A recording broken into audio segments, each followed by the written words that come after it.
150 വർഷങ്ങൾക്ക് മുമ്പാ. അന്ന് ഇവിടെ മൂപ്പ് ഭരിച്ചിരുന്ന പ്രതാപശാലിയായ ഒരു കാർന്നോരുണ്ടായിരുന്നു.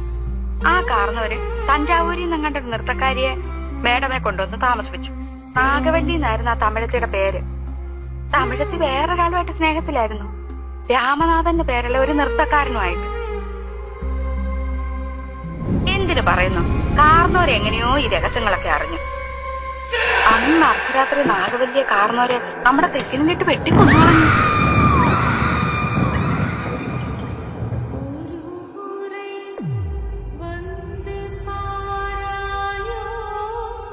എട്ടാം ദിവസം ദുർഗാഷ്ടമി രാത്രിയില് നാഗവല്ലിയുടെ പ്രേതാത്മാവ് ഒരു രക്തയക്ഷിയായിട്ട് മാറി കാർന്നവരെ കുത്തി കൊലപ്പെടുത്താൻ വേണ്ടി അരക്കകത്ത് വരെ കയറി ചെന്നാ പറയുന്നേ.